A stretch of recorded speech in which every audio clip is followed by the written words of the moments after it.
السلام عليكم ورحمة الله وبركاته. حبايبي طلبة وطالبات الصف الثاني الإعدادي، أهلا بكم. عاملين إيه؟ يا رب تكونوا كلكم بخير. فيديو النهارده إن شاء الله مكملين في سلسلة المراجعة النهائية وحل أهم الامتحانات المتوقعة بإذن الله لامتحان نصف العام. في قائمة تشغيل على القناة مجمعة لكم فيها أهم الامتحانات اللي حليناها على القناة المهمة جدا لامتحان نصف العام. عايزاكم تركزوا فيها كويس قوي وتراجعوها قبل الامتحان. ركزوا معايا كويس قوي، كبروا الشاشة وعلوا الجودة علشان نشوف كويس، ويلا بينا نبتدي على طول. اول سؤال معانا سؤال الدايلوج. بنعمل ايه في سؤال الدايلوج؟ لازم الاول تقرا الدايلوج كامل على بعضه علشان تفهم بيتكلم عن ايه وتعرف تجاوب صح. دربوا نفسكم معايا وتعالوا نقرا الدايلوج مع بعض. فعندي هنا الدايلوج بين داليدا وهبه. داليدا بتقول ايه؟ my mother didn't go work today because she is ill. يعني ماما ما راحتش الشغل النهارده لانها تعبانه. هبه قالت لها ايه؟ داليدا قالت لها she had an interview at the bank for a new job but she couldn't go. يعني هي كان عندها انترفيو في البنك علشان وظيفة جديدة لكن ما قدرتش تروح. هبه قالت لها ايه؟ فداليدا قالت لها she did the interview online from her bed. فهبه قالت لها ايه؟ داليدا قالت لها yes but she got the job. لكن هي حصلت على الوظيفة. هبه قالت لها ايه؟ داليدا قالت she is still not feeling very well. يعني هي لسه مش كويسة قوي. فهبه قالت لها ايه؟ نرجع تاني من الأول. داليدا بتقول my mother didn't go the work today because she is ill. فهبه هتقول لها ايه؟ أكيد هتقول لها I am sorry to hear that. يعني أنا زعلانة إن أنا سمعت ده. I am sorry to hear that. فداليدا قالت لها she had an interview at the bank for a new job but she couldn't go. يعني هي عندها انترفيو في البنك لكن مش قادرة تروح. فداليدا هتقول لها ايه؟ it's a pity that. يعني ده شيء مؤسف. she didn't go. إنها مش هتروح. it's a pity that she didn't go. فداليدا قالت لها she did the interview online from her bed. يعني هي عملت الانترفيو اونلاين من سريرها. فاكيد هبه هتقول لها ان اكيد ده كان شيء صعب، يعني انها عملت انترفيو من سريرها وهي تعبانه، فاكيد شيء صعب. فهتقول لها that must be difficult. that must be difficult. فداليدا قالت لها yes. يعني ايوه طبعا كان صعب. but she got the job. لكن هي حصلت على الوظيفه. فهبه هتقول لها ايه؟ I am so happy for her. يعني انا سعيده ليها جدا. فداليدا قالت لها she is still not feeling very well. يعني هي ما زالت مش كويسه. فهتقول لها مثلا، هتطمنها طبعا وتقول لها don't worry. يعني لا تقلقي. I am sure she will be better soon. يعني انا متاكده انها تكون كويسه قريبا. تعالوا نشوف بقى سؤال الباسج بيقول لي ايه. every winter يعني كل شتاء thousands of tourists come to Egypt from all parts of the world. يعني كل شتاء آلاف السياح بيجوا لمصر من كل أنحاء العالم. They come from Europe, Asia and Africa to spend their holiday in our great country. عشان يقضي الأجازة بتاعتهم في بلدنا العظيمة Egypt مصر. Those tourists come to enjoy the sunshine of Egypt. يعني السياح دول بيجوا عشان يستمتعوا بإشراق الشمس أو بضوء الشمس بتاعت مصر. They enjoy the wonderful beaches of شرم الشيخ. يعني بيستمتعوا بالشواطئ الرائعة بتاعت شرم الشيخ.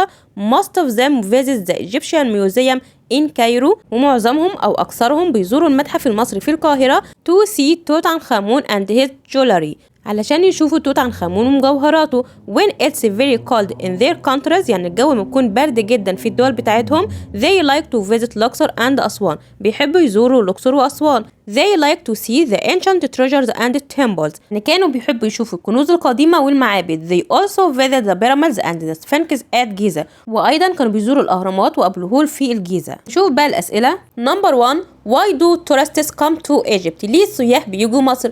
قايل لي هنا في تاني سطر they come from Europe, Asia and Africa to spend their holiday in our great country. يبقى هنقول to spend their holiday in Egypt. عشان يقضوا الأجازة بتاعتهم في مصر. number 2 when do they come to Egypt؟ امتى هم بيجوا لمصر؟ قايل لي every winter. كل شتاء. يبقى هنقول in winter.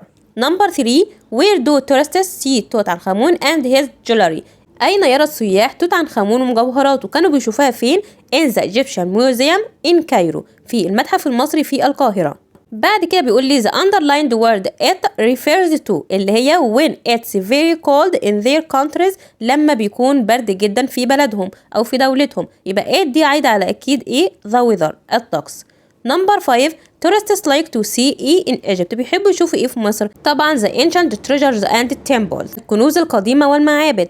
number 6 the writer mentioned space continents. يعني الكاتب ذكر كام قارة؟ طبعا Europe, Asia and Africa. يبقى 3.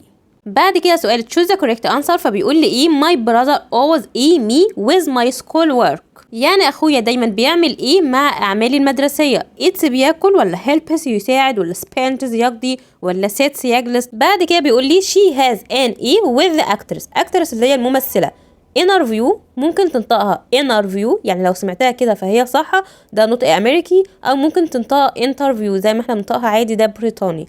انترنت برضو ممكن نقولها انترنت. وعندي رايت وبيكرز اللي هو الخباز، طبعا هي عندها مقابلة مع الممثلة، يبقى انترفيو او انترفيو.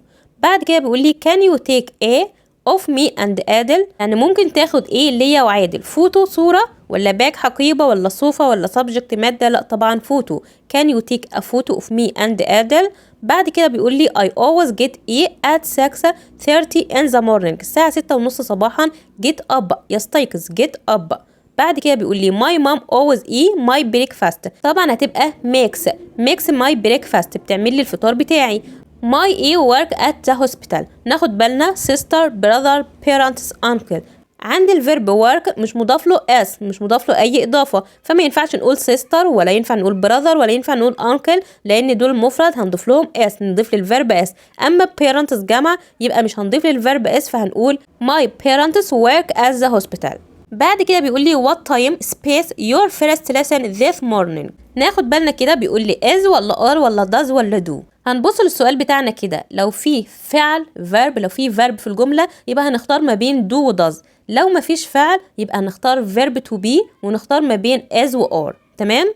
فهنا بيقول لي your first lesson this morning. انت شايف هنا اي verb؟ شايف اي فعل؟ لا طبعا، يبقى نختار verb to be اللي هو is او are. طيب your first lesson ده درسك الاول انت، او حصتك الاولى انت، طبعا مفرد يبقى نختار is. what time is your first lesson this morning. بعد كده بيقول لي هتوضح في الجملة التانية what time space your first lesson start. عندي start ده verb فعل، يبقى الاختيار دلوقتي ما بين ايه؟ برافو عليكم سامعاكم، ما بين do و does، لان عندي verb في الجملة اللي هو start. طيب what time your first lesson درسك او حصتك الاولى انت، ده برضو مفرد يبقى هنجيب does، يبقى what time does your first lesson start. بعد كده بيقول لي she space the bus to get to school. takes took، يعني هي هتاخد الباص عشان تذهب للمدرسة، طبعا هتبقى takes. هنضيف اس ليه؟ لان ده present simple مضارع بسيط، بنضيف للفيرب اس لما بيكون الفاعل مفرد اللي هو هي او شي او ات، وعندي الفاعل هنا شي يبقى هنضيف للفيرب اس ونقول takes. اما لو كان الفاعل جمع I we they you ما بنضيفش للفيرب اي اضافات. بعد كده بيقول لي we space tennis prefers preference preferring prefer، طبعا عندي we جمع يبقى verb prefer من غير اي اضافات، وطبعا دي جمله عاديه هتتكون من فعل مفعول، يبقى نختار الفيرب اللي هو prefer. بعد كده بيقول لي he likes space tea drink to drank. طبعا like بيجي بعد الفيرب مضاف له ing او to والفيرب في المصدر، يبقى عندي هنا to drink يبقى he likes to drink tea. بعد كده بيقول لي space do you go to school late because I go to bed late. طالما في because يبقى على طول بنسأل بإيه؟ بواي، يعني لماذا. بعد كده you live in Alexandria as or where do. طبعا ده سؤال هيبتدي بعلامة استفهام بمعنى هل، فعندي هنا live في المصدر يبقى ما ينفعش is او are او where، لان هيجي بعدهم الفيرب مضاف له ing، يبقى do بيجي بعدها الفيرب في المصدر اللي هو live.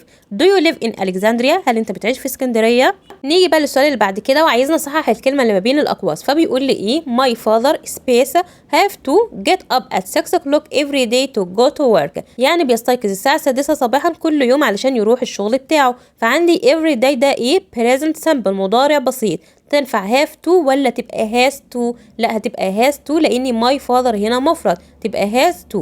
أما have to ده تيجي مع الجمع لو كان الفاعل جمع. بعد كده بيقول لي when you get on the bus you have buy ticket، يعني عندما تصل للباص او تركب الباص هتضطر ان انت تشتري تيكت، يبقى have to لان هنا buy في المصدر فهاف to بيجي بعدها الفيرب في المصدر. بعد كده بيقول لي at the weekends، يعني في نهاية عطلة الأسبوع I space not have to get up early، يعني أنا مش مضطر إن أنا أصحى بدري. I can stay in bed until 9 o'clock، يعني ممكن أمكث في السرير لحد الساعة 9، يبقى ما ينفعش not have to، يبقى I don't have to، أنا مش مضطر I don't have to. بعد كده بيقول لي that is the house my grandmother was born وعايز نستخدم relative close طبعا هتبقى where لأن the house ده مكان يبقى that is the house يعني ده البيت حيث where my grandmother was born يعني حيث ولدت جدتي. بعد كده بيقول لي history التاريخ is a subject يعني هي مادة وبعدين بيقول لي استخدم who I find interesting but difficult إن أنا بجد فيها المتعة لكن هي صعبة. طبعا ما تنفعش who لأنه who ده تيجي قبلها عاقل لكن subject ده غير عاقل history غير عاقل يبقى which. بعد كده بيقول لي Egypt is وعايز نستخدم big than Jordan طبعا طالما في than يبقى هجيب الصفة و er و than يبقى bigger than. وبس كده حلوين يكون فيديو النهارده انتهى. اتمنى تكونوا استفدتم. لو عجبكم الفيديو ما تنسوش تضمونا باللايك. لو حابين تتابعوني اكتر ويوصلكم اشعار بكل فيديو جديد بينزل على القناه اعملوا سبسكرايب للقناه كمان فعلوا زر الجرس على الكل عشان يوصلكم اشعار بكل فيديو جديد بينزل ان شاء الله. وربنا يوفقكم جميعا.